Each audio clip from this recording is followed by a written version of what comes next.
The Kabuki dance is tomorrow, 6 hours. Going to have 25 people.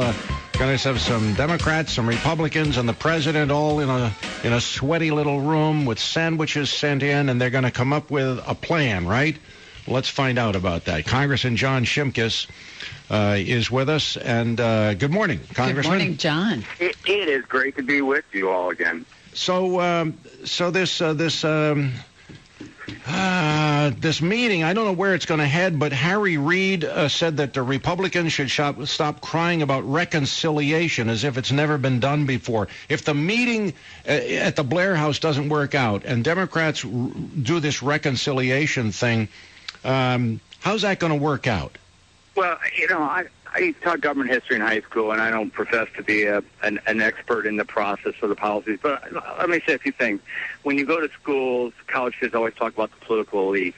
And being a House member, elected from my hometown, being a downstater, I always kind of poo-pawed those analysis. I mean, we're not, especially the House of Representatives, we're not, quote-unquote, the political elite.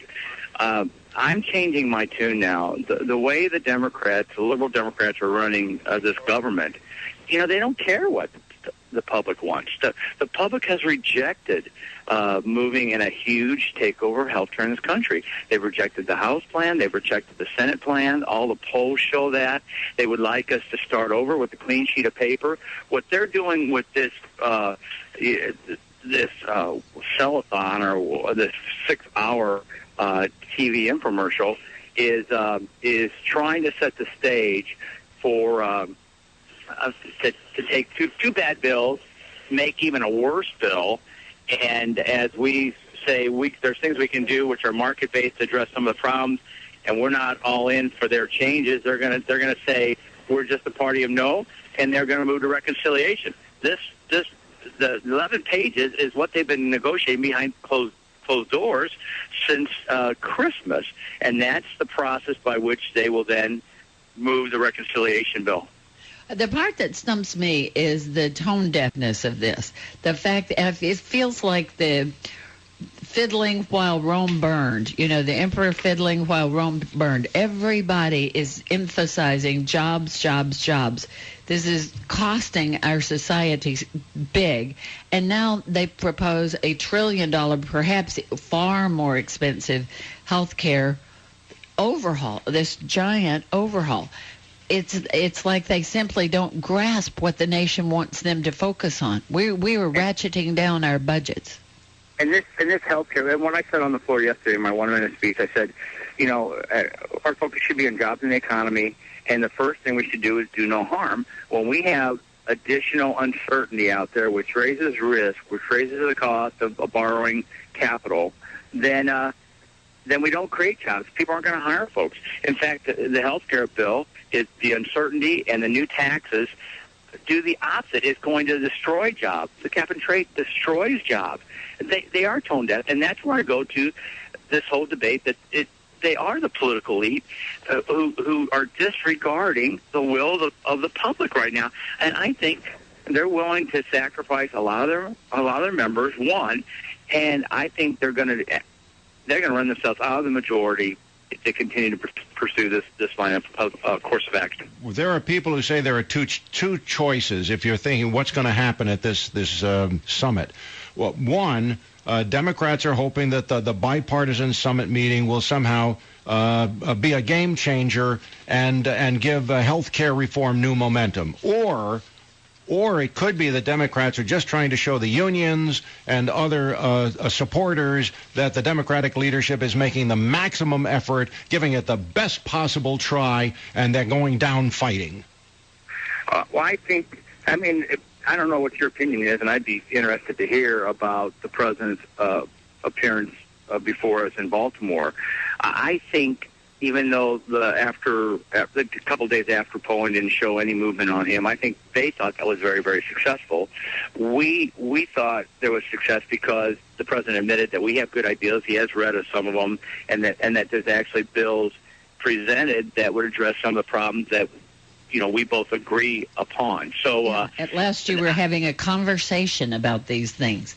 Yeah, and now I think they think that his force of personality, he being the president, is so, people are still so enamored with him that through his ability to articulate and be above the pettiness of politics, that this is a game changer for Democrats to get him once again on center stage.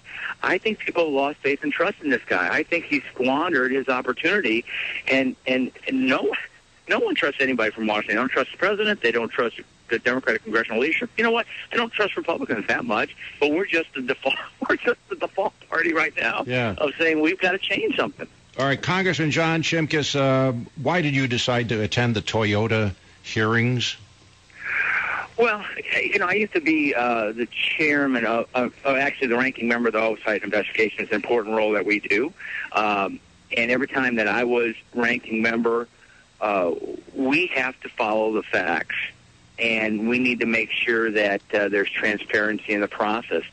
There was, really fumbling on this ball by two parties, by Toyota itself and by our federal agency, that's the National Highway Traffic Safety Administration. I just talked to Marsha Blackburn in a meeting I just walked out of, who sent a letter to then Chairman Dingell in 2007 addressing these concerns that we ought to call it in and talk about these rapid accelerations on Toyota vehicles. Totally disregarded. So this is not and this isn't something that just happened. This problem has been out there for 5 or 6 years. So now we have to identify the problem, make sure the industry is fixing it, and then look at the federal agency and say, why were they asleep at the switch? Doesn't it make people skeptical knowing that the government owns General Motors, and it creates a problem with the tone in these hearings? I just wonder about that as I witness this. Well, that's